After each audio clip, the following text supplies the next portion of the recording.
વડોદરા નજીક ગંભીરા બ્રિજ તૂટવાની દુર્ઘટના પછી જામનગર જિલ્લામાં પણ વિવિધ પુલની સમીક્ષા કરવા માટે ગાંધીનગરથી માર્ગ અને મકાન વિભાગની ટીમ આવી પહોંચી છે. આ ઉપરાંત આજે કલેક્ટર કેતન ઠક્કર દ્વારા ધ્રોલ પંથકના સોયલ પાસે આવેલ 2 મેજર બ્રિજની સાઇટ વિઝિટ કરી બંને પુલની સ્થિતિની સમીક્ષા કરવામાં આવી હતી. કલેક્ટર દ્વારા સંબંધિત અધિકારીઓને જરૂરી સૂચનાઓ પણ આપવામાં આવી હતી.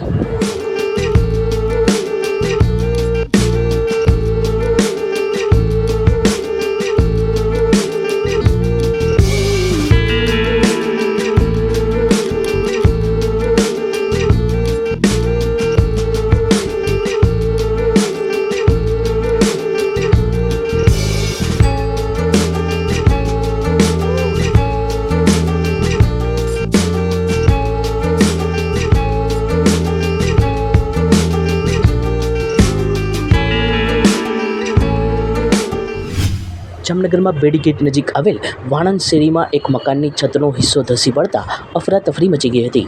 આ મકાનમાં એક મહિલા અને તેમનો તરુણ વયનો પુત્ર રહેતા હોવાની માહિતી છે. સદનસીબે કોઈ જાનહાનિ કે કોઈને ઈજા થઈ ન હતી. અમારું મકાન પડી ગયું છે. અમે આજ દી લગી બાજુવાળા અમારા ભાડું છે એને કહેતા હતા કે અમે છતને ભરવા દો અને હું ના પાડતા અને હવે એ લોકો હા પાડે છે કે તમે ભરી લો. અત્યારે મારો છોકરો અને હું માંડ બચ્યા છો બધું માથે જ આવ્યું હતું.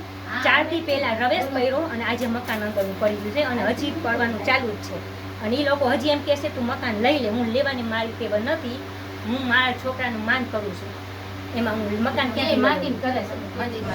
જામનગરમાં institute of teaching and research in Ayurveda એટલે કે ઇટરાનો પ્રથમ પદવીદાન સમારંભ આજે ધન્વંતરી ઓડિટોરિયમમાં યોજાયો હતો.